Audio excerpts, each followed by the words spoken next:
आज की वीडियो में हम बात करेंगे भूकंप आने के क्या कारण है, भूकंप के पूर्वावस्था में वायुमंडल में कौन सी गैस की मात्रा बढ़ जाती है और भूकंप का अध्ययन किससे किया जाता है, भूकंप कितने प्रकार के होते हैं, भूकंप किसे कहते हैं। तो आइए हम शुरू करते हैं। भूकंप किसे कहते हैं? तो भूकंप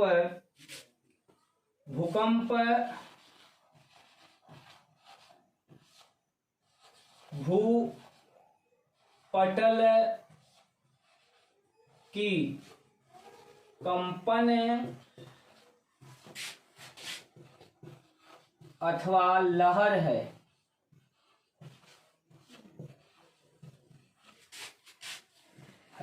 लहर है जो धरातल के नीचे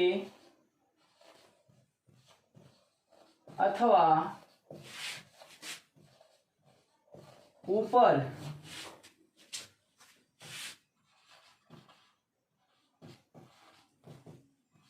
चट्टानों में लचीलेपन अथवा गुरुत्वाकर्षण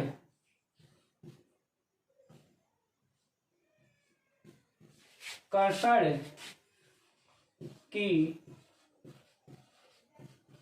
समस्थिति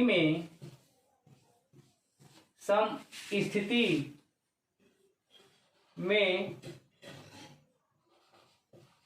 क्षणिक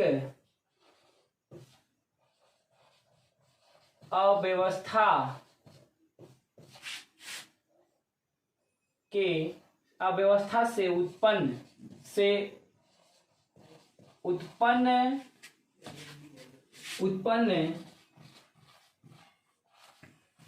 कंपन को भूकंप कहते हैं। अब भूकंप किसके कारण आते हैं, यानी भूकंप आने के कारण। भूकंप आने के कारण भूकंप किस कारण से आते हैं? तो भूकंप आने के दो कारण हैं, एक प्राकृतिक कारण और एक मानवीय कारण। तो प्राकृतिक कारण प्रकृति के द्वारा जो भूकंप आते हैं उसे प्राकृतिक कारण कहते हैं, और जो मानवीय क्रियाओं के कारण आते हैं उसे हम क्या कहते हैं? मानवीय भूकंप कहते हैं, या मानवीय कारण। तो प्राकृतिक कारण में कौन कौन से कारण भूकंप आने के कारण होते हैं? जिसमें सबसे पहला आता है प्लेट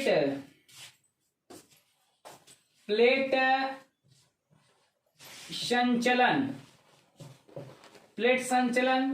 प्लेटों के गति करने के कारण भूकंप आता है, क्योंकि जब प्लेटें तीन तरह से गति करती हैं। कितनी तरह से गति करती हैं? तीन तरह से। पहला है प्लेट अभिसरण। जब दो प्लेटें एक दूसरे के पास आती हैं तो उस क्रिया को हम कहते हैं प्लेट अभिसरण। तो इस प्लेट अभिसरण के कारण भूकंप आता है। और जो दूसरा है प्लेट अपसरण। अब प्लेट अपसरण क्या होता है? जब दो प्लेटें एक दूसरे के विपरीत दिशा में जाती हैं, तो दूर जब जाती हैं तो उसके कारण जो धरातल में कंपन उत्पन्न होता है उससे भूकंप आते हैं, तो उसे प्लेट अपसरण कहते हैं। और जो तीसरा होता है प्लेट के आगे पीछे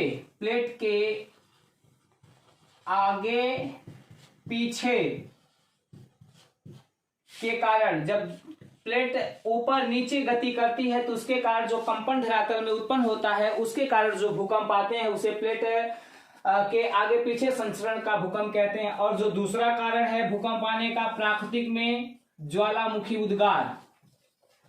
ज्वालामुखी के उद्गार के कारण भी भूकंप आता है। और तीसरा है प्राकृतिक कारण में भूकंप के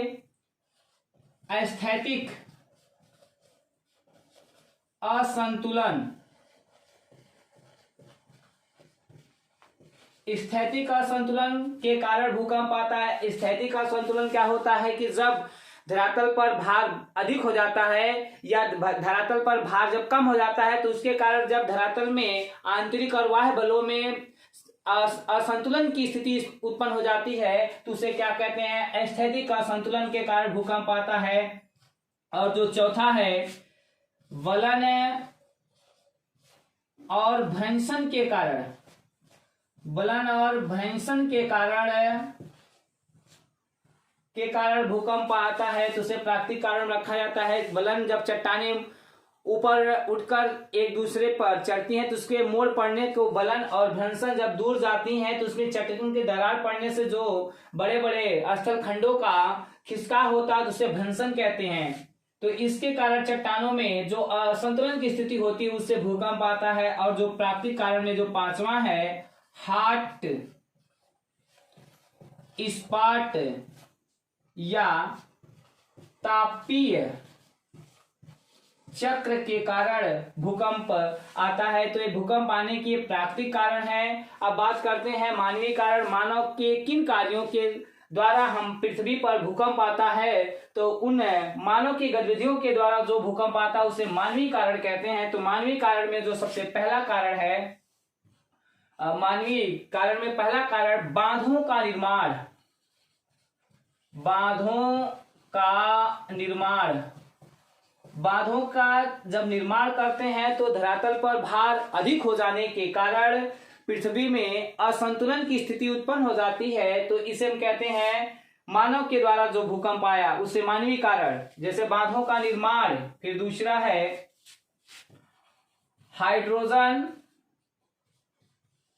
हाइड्रोजन बम और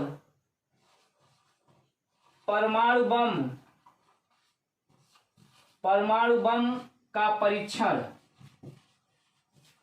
परमाणु बम का परीक्षण। तीसरा, जहां पर हाइड्रोजन बम या परमाणु बम का परीक्षण किया जाता है तो उसके द्वारा प्रेशर से, उसकी ऊर्जा से पृथ्वी के अंदर दबाव पड़ने के कारण कंपन उत्पन्न हो जाता है। तो यह हाइड्रोजन और परमाणु बम का परीक्षण किसके द्वारा किया जाता है, तो मानव के द्वारा किया जाता है। तो यह भूकंप का मानवीय कारण हुआ। और फिर बात करते हैं तीसरा, डायनामाइट का प्रयोग। डायनामाइट के प्रयोग से भी भूकंप आता है, डायनामाइट का प्रयोग। और जो चौथा है गगनचुंबी इमारतों का निर्माण, गगनचुंबी इमारतों का निर्माण से भी पृथ्वी पर भार अधिक उत्पन्न हो जाता है, जिसके कारण भूकंप आते हैं। और जो पांचवा कारण है भूकंप आने का मानवीय कारण में, औद्योगिक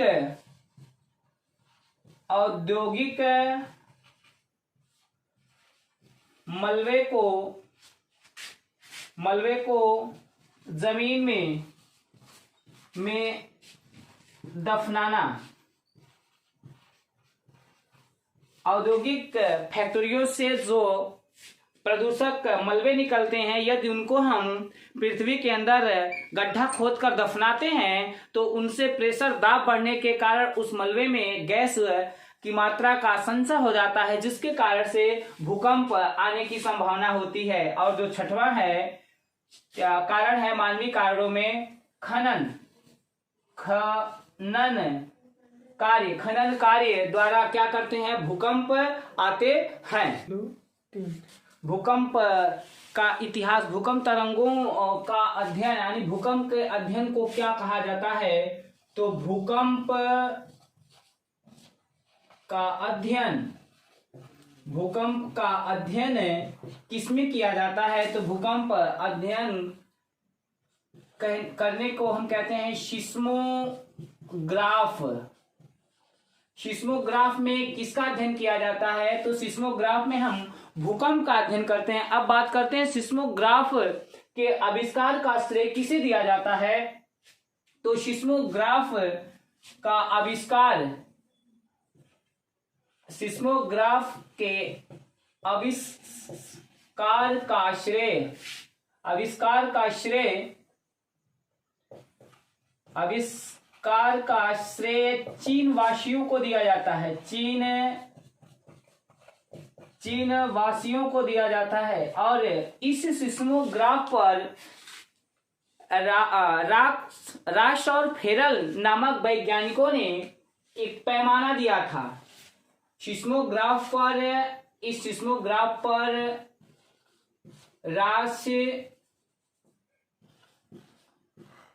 राश और फेरल नामक वैज्ञानिकों ने पैमाना दिया था।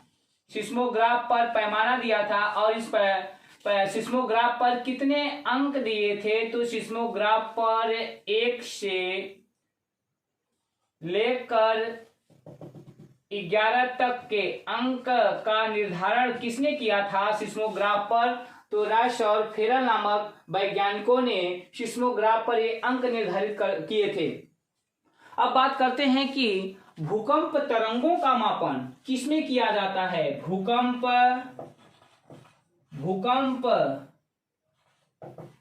तरंगों का मापन किसमें किया जाता है? यानी भूकंप के दौरान जो तरंगे उत्पन्न होती हैं उनका मापन हम कैसे करते हैं, उसका अध्ययन किसमें किया जाता है? तो भूकंप तरंगों का मापन मर्केली स्केल या मर्केली पैमाने पर भूकंप तरंगों का मापन किया जाता है। और इस मर्केली स्केल पर कितने अंक निर्धारित हैं? तो मर्केली स्केल पर 1 से 12 तक के अंक निर्धारित हैं। 1 से 12 तक के अंक निर्धारित हैं।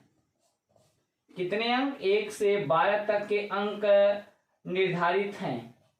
और ये जो इसकी खास बात क्या है, इस मर्केली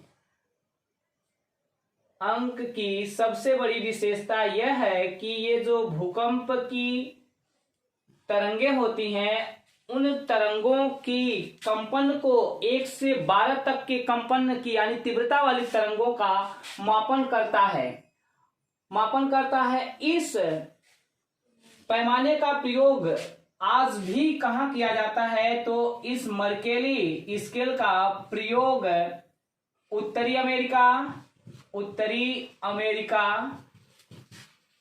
अमेरिका और यूरोप के देशों में भूकंप की तीव्रता का मापन करता है या किया जाता है। और इसके बाद मर्केली स्केल के बाद 1935 ईस्वी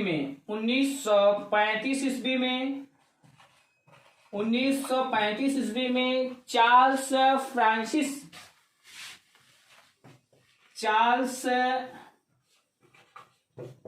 फ्रांसिस रिएक्टर ने, ये अमेरिका के रहने वाले व्यक्ति चार्ल्स फ्रांसिस रिएक्टर ने 1935 ईस्वी में भूकंप तरंगों के मापन का एक यंत्र आविष्कार किया जिसका नाम रखा गया, इनके नाम पर रखा गया रिएक्टर स्केल या रिएक्टर पैमाना।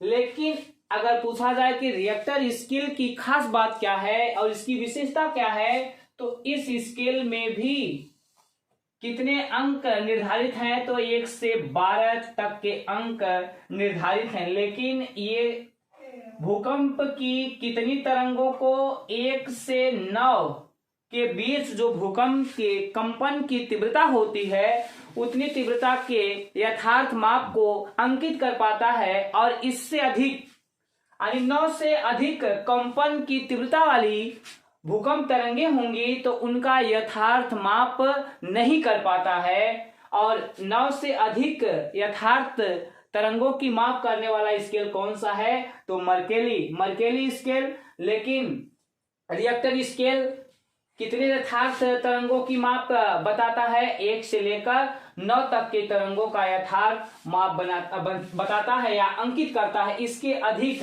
ऊपर के तीव्रता वाली तरंगों का मापन अंकन नहीं करता है। और इसका आविष्कार 1935 ईस्वी में अमेरिका के चार्ल्स फ्रांसिस रिएक्टर द्वारा किया गया था। अब बात करते हैं कि भूकंप तरंगों का जो कंपन होता है कितना कंपन होता है।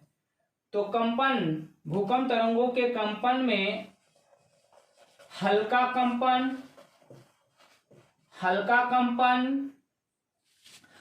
कंपन कितना होता है कि 5.5 तक की अगर तीव्रता का कंपन है भूकंप के रिएक्टर स्केल पर, यदि 5.5 के तीव्रता वाली तरंगे हैं तो उसको हम क्या कहते हैं, हल्का कंपन कहते हैं। यदि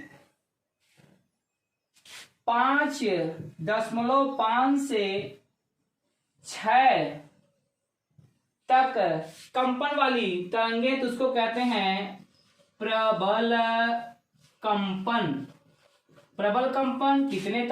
कितने कंपन वाली तरंगों को, 5.5 से लेकर 6 तक। फिर इसके बाद अति प्रबल कंपन कितने तीव्रता वाली तरंगों को कहते हैं, 6.1 से लेकर 7 के बीच के कंपन वाली तरंगों को हम अति प्रबल कंपन कहते हैं। और इसके बाद अगला जो आता है विनाशकारी कंपन कितने कंपन वाली तीव्रता को कहा गया है, तो 7.1 से लेकर 9 तक के बीच के कंपन की तरंगे हैं तो उसको हम कहते हैं विनाशकारी कंपन। अब इसके बाद जो होता है उसको कहते हैं सर्वनाशकारी कंपन। 9 से अधिक कंपन वाली तरंगों को हम कहते हैं विनाशकारी कंपन। अब हम बात करेंगे भूकंप की द्वारा उत्पन्न तरंगों की। भूकंप तरंगे किसे कहते हैं, भूकंप के दौरान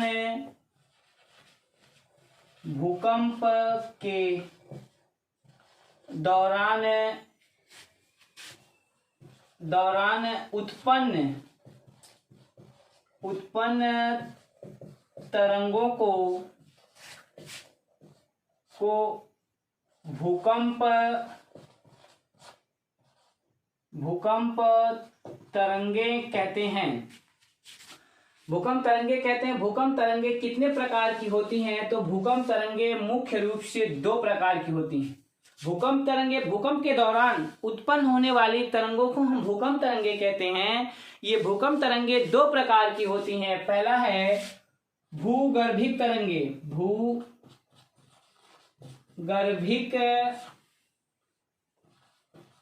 तरंगे और जो दूसरा है उसको कहते हैं धरातलीय तरंगे।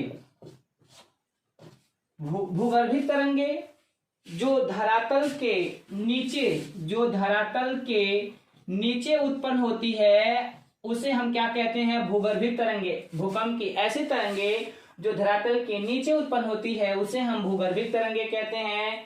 और धरातली तरंगे जो भूकंप के ऊपर भूकंप के दौरान धरातल के ऊपर उत्पन्न होने वाली तरंगों को हम क्या कहते हैं, धरातली तरंगे कहते हैं। और भूगर्भिक तरंगे 2 प्रकार की होती हैं। कितने प्रकार की, 2 प्रकार की होती हैं। एक पहला है प्राथमिक तरंगे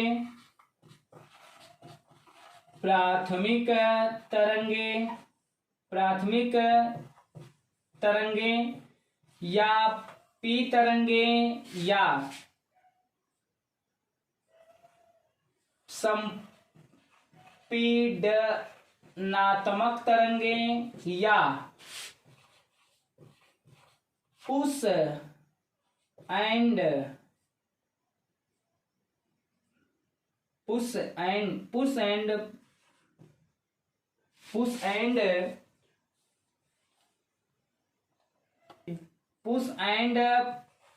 पुल तरंगे। और दूसरा है यस तरंगे या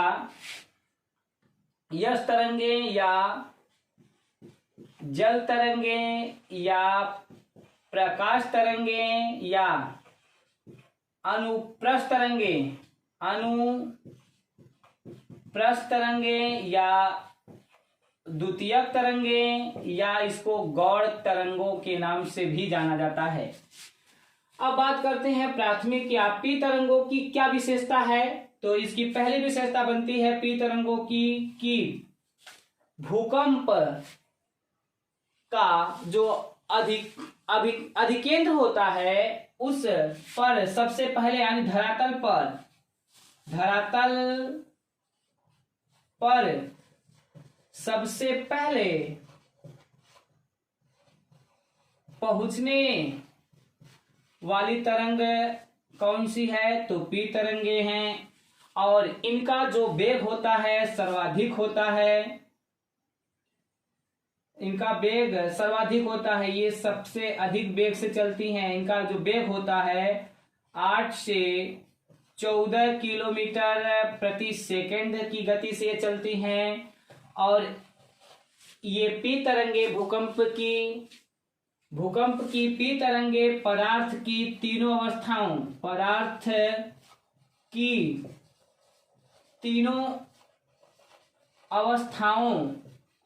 अवस्थाओं ठोस, द्रव और गैस में संचरण करती है। लेकिन पी तरंगों की जो गति होती है ठोस में सबसे अधिक होती है, क्योंकि इस ठोस का जो घनत्व होता है सबसे अधिक होता है, इसके कारण इसमें अधिक होती है। फिर इसके बाद द्रव में ठोस के बाद कम होती है और सबसे कम गैस में होती है। लेकिन ये पी तरंगे पदार्थ की तीनों अवस्थाओं से ये गुजरती हैं। अब बात करते हैं कि द्वितीयक या यस तरंगे कौन सी हैं। जो पी तरंगों के बाद धरातल पर प्राप्त होती हैं उसे हम क्या कहते हैं, द्वितीयक तरंगे कहते हैं। पी तरंगों के बाद जो प्राप्त होती है उसे द्वितीयक तरंगे कहते हैं।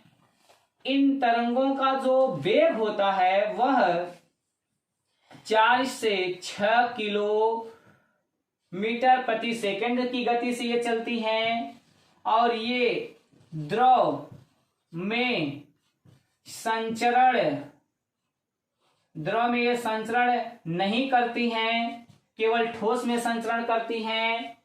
और जो धरातली तरंगे हैं इन्हें हम धरातली तरंगों को पृष्ठ तरंगे या दीर्घ तरंगे कहते हैं। ये केवल धरातल के ऊपर संचरण करती हैं और पृथ्वी के नीचे अंतरी भागों में ये संचरित नहीं होती हैं, इसीलिए इसको हम पृष्ठ या धरातली तरंगे कहते हैं। या इस तरंग को यल तरंग भी कहते हैं, यल तरंग।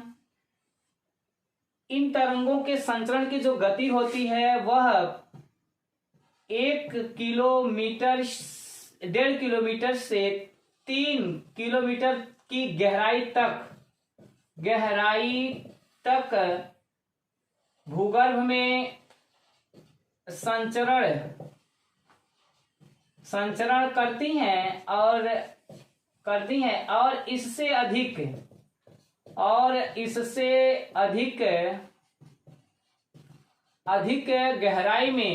गहराई में संचरण नहीं कर पाती हैं। लेकिन सबसे विनाशकारी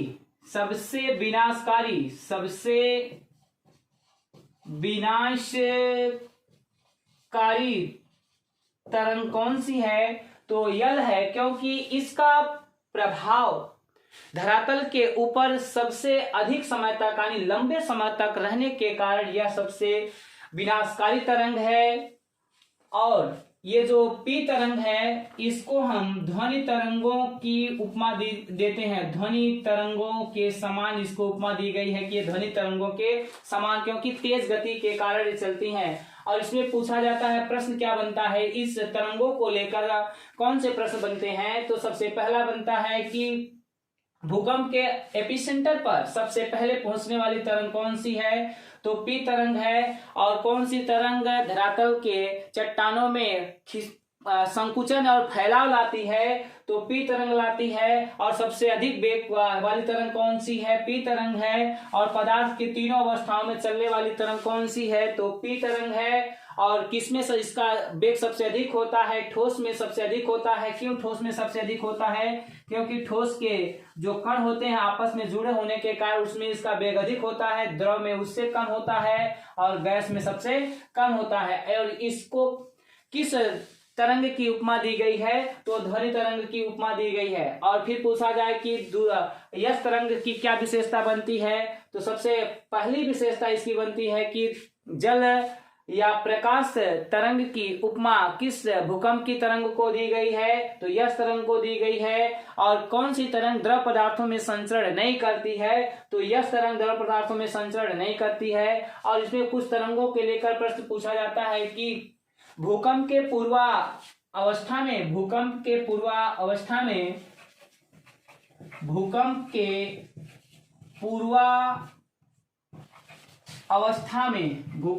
पूर्वावस्था में वायुमंडल में कौन सी गैस की मात्रा बढ़ जाती है? तो कौन सी गैस की मात्रा? Radon gas. ये बहुत इंपॉर्टेंट पूछा जाता है, रेडान गैस की मात्रा वायुमंडल में कब बढ़ जाती है? तो भूकंप के पूर्वावस्था का मतलब भूकंप आने से पहले कुछ ही क्षण उससे पहले वायुमंडल में रेडान गैस की मात्रा बढ़ जाती है। और भूकंप की ये जो तरंगे हैं यह पूरी पृथ्वी को कितने मिनट में पार कर जाती है? तो पृथ्वी को ये जहां से उत्पन्न होती है पूरी पृथ्वी को भूकंप की तरंगे जो है 21 मिनट में भूकंप की तरंगे पूरी पृथ्वी को पार कर जाती हैं। और इसमें पूछा जाता है तरंगों से संबंधित कि भूकंप या विमुक्त ऊर्जा क्या है या इलास्टिक एनर्जी क्या है? तो भूकंप के दौरान उत्पन्न होने वाली ऊर्जा को हम भूकंप ऊर्जा के नाम से जानते हैं।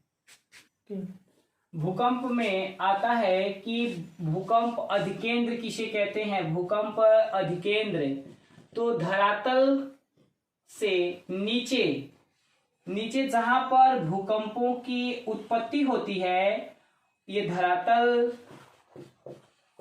धरातल से नीचे जहां पर ऊष्मा क्षेपित क्रियाओं के कारण ऊर्जा का संचय हो जाता है और इस केंद्र से जो चारों तरफ ऊर्जा ऐसे निर्मुक्त होने लगती है, तो इसी ऊर्जा को हम प्रत्यास्थ ऊर्जा, कौन सी ऊर्जा? प्रत्यास्थ ऊर्जा या इलास्टिक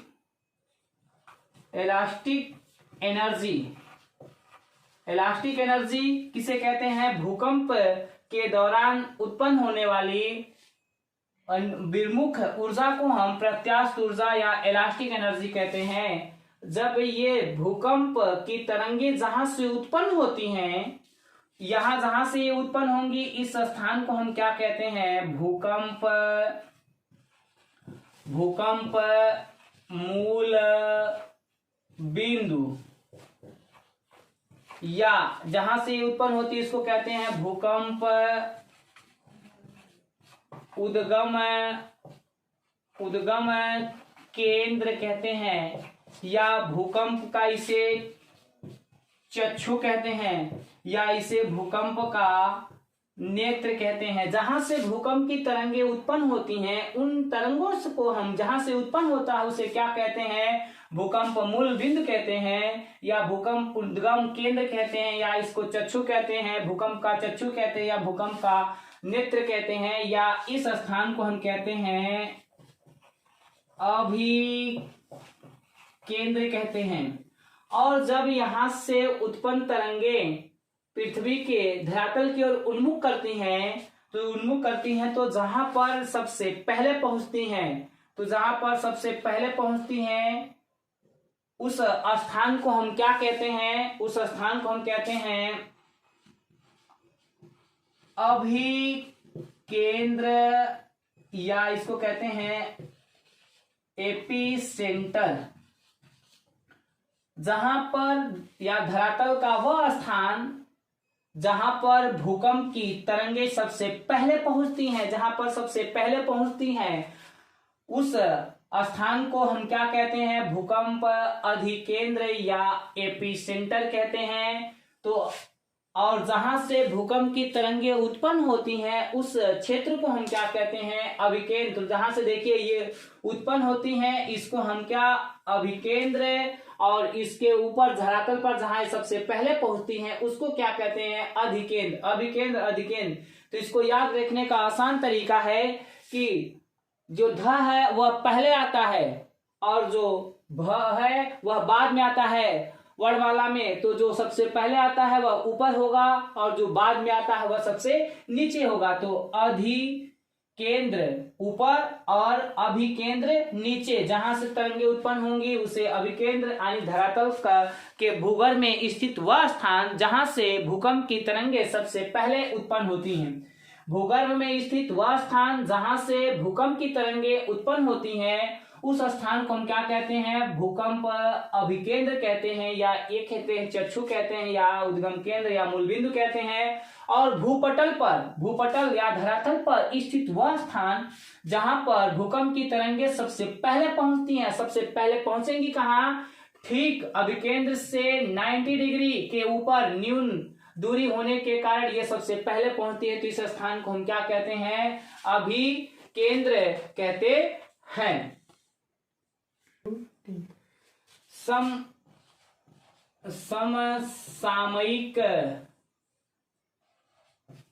समसामयिक रेखा। समसामयिक रेखा किसे कहते हैं? कि एक ही समय में आए भूकंपों को मिलाने वाली रेखा को हम क्या कहते हैं? समसामयिक रेखा कहते हैं। जैसे ये 4 बजे भूकंप आया तो यहाँ 4 बजे आया और यहाँ 4 बजे आया। तो जो समान समय में भूकंपों को मिलाती हैं, यानी एक समान समय में आए भूकंपों को मिलाने वाली समान समय में आए भूकंपों को मिलाने वाली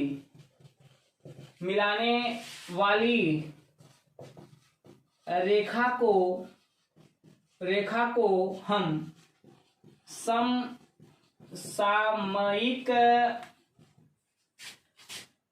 भूकंपीय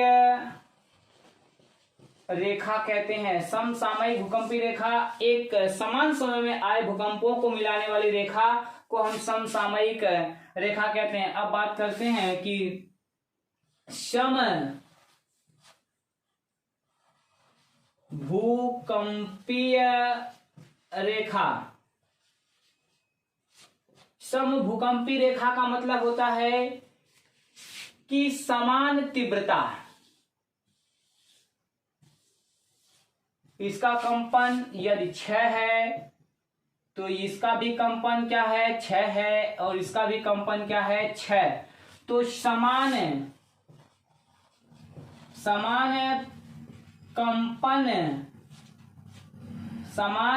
कंपन वाली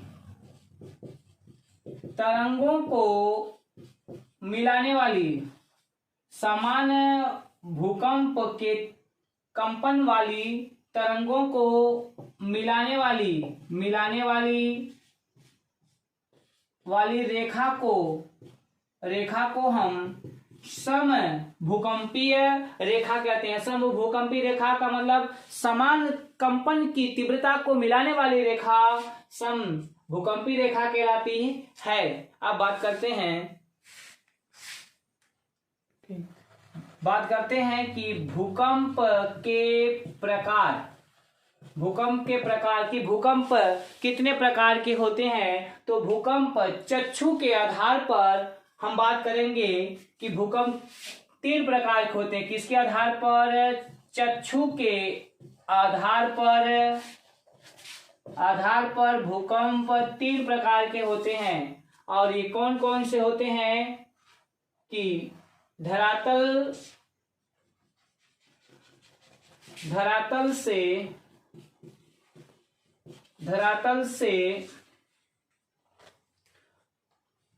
50 किलोमीटर की गहराई में जो भूकंप उत्पन्न होते हैं, धरातल से लेकर 50 किलोमीटर की गहराई में जो भी भूकंप उत्पन्न होता है, उस भूकंप को हम क्या कहते हैं? उसे हम कहते हैं छिछले या हल्के भूकंप।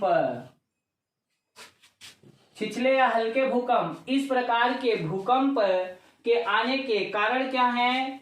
तो आने के कारण जो है संपीड बल, आने के कारण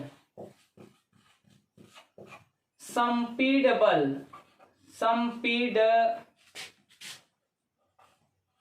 बल के कारण इस प्रकार के भूकंप आते हैं, और जिसमें भूस्खलन और हिमस्खलन के कारण ये भूकंप आते हैं। और इस प्रकार के भूकंप कहाँ आते हैं? तो हिमालय वर्ती क्षेत्रों में आते हैं। हल्के भूकंप कहाँ आते हैं? तो हिमालय वर्ती क्षेत्रों में आते हैं। अब बात करते हैं कि 50 किलोमीटर से लेकर 250 किलोमीटर की गहराई में, 50 किलोमीटर से लेकर 250 किलोमीटर की गहराई में जो भूकंप उत्पन्न होते हैं, उन भूकंपों को हम क्या कहते हैं? तो उसको हम कहते हैं मध्यवर्ती भूकंप।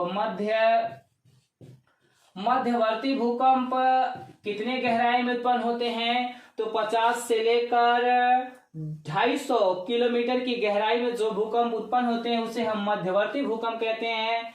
मध्यवर्ती भूकंप के आने के कारण क्या है? आने के कारण क्या है? ज्वालामुखी का उद्गार, ज्वालामुखी के उद्गार के कारण मध्यवर्ती भूकंप आते हैं। और ये कहाँ आते हैं? इस प्रकार के मध्यवर्ती भूकंप कहाँ आते हैं? तो भूमध्य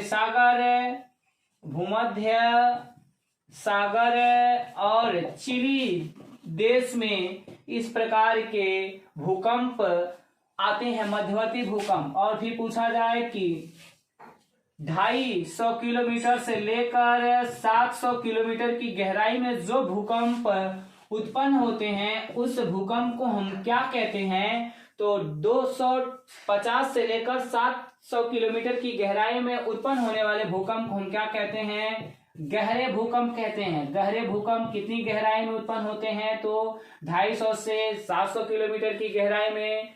इस प्रकार के भूकंप कहाँ आते हैं? तो जापान में आता है, फिलीपींस में आता है, कमचटका में आता है, कमचटका प्रायद्वीप में, कुरिल प्रायद्वीप में, कुरिल द्वीप में, ताइवान में, इंडोनेशिया में इत्यादि स्थानों पर आता है। और इसके आने के कारण क्या है? इस प्रकार के भूकंप के आने के कारण क्या है? आने के कारण है प्लेट संचलन के कारण इस प्रकार के भूकंप क्या करते हैं? आते हैं। और इसमें अगर पूछा जाए कि भूकंप प्राप्त स्थल के आधार पर भूकंप कितने प्रकार के होते हैं? प्राप्त स्थल के आधार पर भूकंप कितने प्रकार के होते हैं? तो प्राप्त स्थल के आधार पर भूकंप 2 प्रकार के होते हैं। एक होता है सागरी भूकंप और एक होता है स्थलीय भूकंप। स्थलीय या महाद्वीपीय भूकंप जो स्थल पर या महाद्वीपों में आता है उसे हम स्थलीय या महाद्वीपीय भूकंप कहते हैं, जो मध्यवर्ती पेटी पर आते हैं। और जो प्रशांत महासागरी पेटी में आते हैं उसे हम क्या कहते हैं? सागरी भूकंप कहते हैं। अब हम बात करेंगे कि भूकंप छाया क्षेत्र कहाँ बनता है? तो भूकंप छाया क्षेत्र धरातल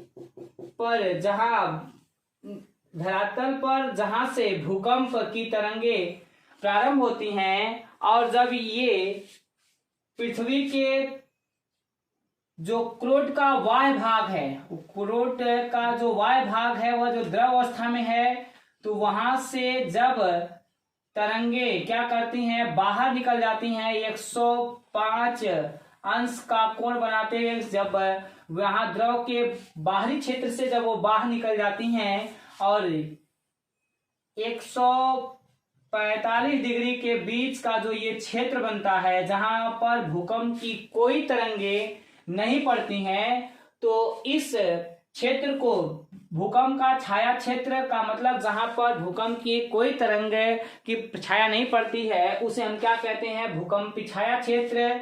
तो जहां से तरंगे धरातल के नीचे जब उत्पन्न होती हैं, जब ये समान दिशा में चारों ओर चलती हैं, तो जब ये चलती हैं तो जब क्रोड के बाह्य क्रोड में प्रवेश करती हैं, तो ये बाह्य क्रोड द्रव अवस्था में होने के कारण ये तरंगे 105 के अंश का कोण बनाते हुए इसके बाहर निकल जाती हैं, और जब इसके आंतरिक भागों में प्रवेश करके जब यहाँ 145 डिग्री के बीच जब ये मिलती हैं, तो यहाँ मतलब 105 से 145 के बीच भूकंप की कोई तरंगों की छाया न पड़ने के कारण इस क्षेत्र को हम क्या कहते हैं, भूकंप छाया क्षेत्र के नाम से जानते हैं, जहां पर भूकंप की कोई भी तरंग नहीं पड़ती है। भूकंपों का विश्व वितरण, भूकंपों का विश्व वितरण में बात करते हैं तो विनाशी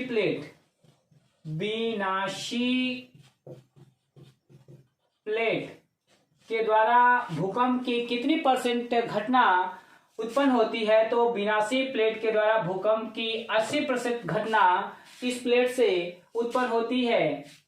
अब इस विनाशी प्लेट में कौन कौन से क्षेत्र आते हैं, तो पहला आता है परिप्रशांत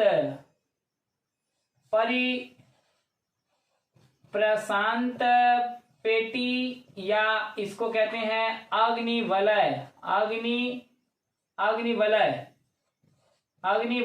या रिंग ऑफ फायर।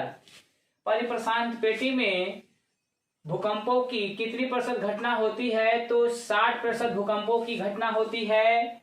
और इसमें जो दूसरा है क्षेत्र है उसमें कहते हैं मध्य महाद्वीपीय मेखला में भूकंप की कितनी % घटना उत्पन्न होती है, तो 20% घटना उत्पन्न होती है। और इसके बाद रचनात्मक प्लेट जो दूसरा है, रचनात्मक या अपसरित प्लेटों से कितनी % घटना, और इसको विनाशी को हम कहते हैं दूसरे नाम से अभिसरित प्लेट। रचनात्मक या अपसरित प्लेटों से भूकंप की कितनी % घटना होती है, तो 14%। जिसमें कौन कौन से क्षेत्र आते हैं, तो मध्य महासागरीय क्षेत्र जिसमें आता है। अभी हम बात करते हैं कि कौन कौन से आते हैं। फिर इसके बाद भूकंप की तीसरी जो घटना होती है वह भ्रंशों के द्वारा या संरक्षी प्लेटों के द्वारा क्या % होती है, तो 6%। ये 100% घटना भूकंपों की होती है। तो हम बात करते हैं सबसे पहले कि विनाशकारी प्लेट, यानी पहला जो इसमें परिप्रशांत पेटी में जो 60% भूकंप की घटना उत्पन्न होती है, वह पेटी का विस्तार कहाँ से है, तो यहां से देखिए ये पेटी का विस्तार रूस के कमचटका प्रायद्वीप, रूस और जापान के बीच विवादित यहाँ पर एक द्वीप जिसका नाम कुरिल है। जापान के द्वीपों में और जापान के द्वीपों के साथ यहाँ ताइवान के बाद फिलीपींस के बाद होते हुए ये न्यूजीलैंड के क्षेत्र, और फिर न्यूजीलैंड के क्षेत्र के साथ जो दक्षिणी अमेरिका का ये एंडीज पर्वत का क्षेत्र है, इस क्षेत्रों के सहारे एंडीज पर्वत और उत्तरी अमेरिका के रॉकीज पर्वत के सहारे कैलिफोर्निया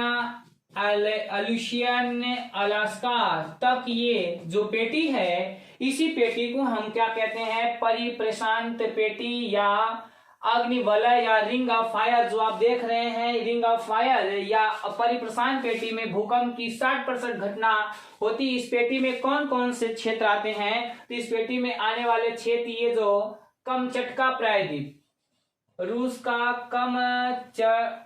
कमचटका प्रायद्वीप, फिर इसके बाद रूस और जापान के बीच यहाँ एक विवादित द्वीप है जिसका नाम है कुरिल द्वीप, और ये जापान के जो द्वीप यानी जो जापान के द्वीप हांसू, होकाइडो, क्यूशू और शिकोगु। फिर इसके बाद यहाँ पर एक देश जिसका नाम है ताइवान के साथ यहाँ पर स्थित देश जिसका नाम है फिलीपींस, और यहाँ पर